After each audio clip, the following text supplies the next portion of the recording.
Bitcoin Mining Council, something spawned by Elon Musk and Microstrategy CEO Michael Saylor.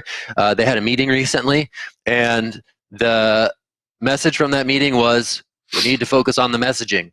That feels a little flat to me, honestly. I would hope to see a little bit more substantive conversation around, again, how do we understand the footprint, the environmental footprint of the Bitcoin network?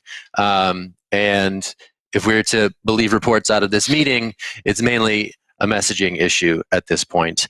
I'm gonna throw this to you, Ben. I mean, what's your immediate take on this? Are we gonna see something more here, or is this kind of the scope of the information warfare battle? What do you think? I think what we absolutely need in the world is another PR firm. That is really what is going to solve all of our issues around this. No, I think this is, yeah, it felt flat for me too. I was pretty disappointed when I saw the story come out yesterday. I was like, oh my God, they said something awesome, and then dived in and then was just kind of left with, okay, so we didn't really say anything though.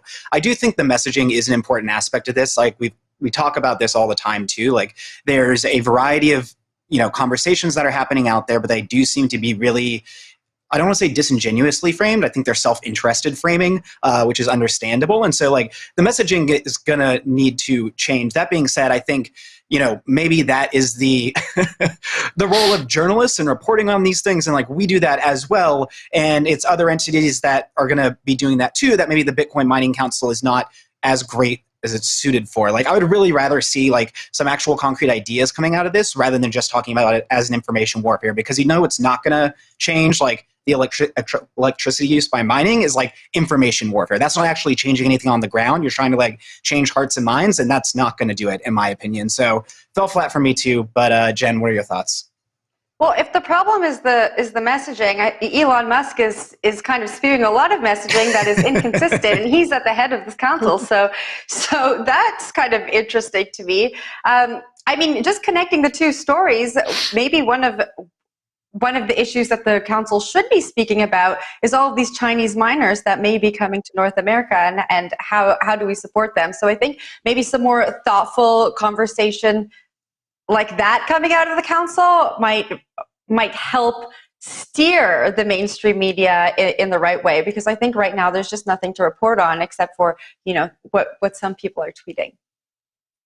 Elon is out of the council, by the way. He was he was an early participant, but he is no longer part of the council. It's unclear if he was even ever a part of the council. Well, I mean, he was initially in the meetings with the Bitcoin Mining Council, and they kind of like brought all these heads of state, I guess, together to talk about Bitcoin mining and inform him on the current state of the Bitcoin mining network.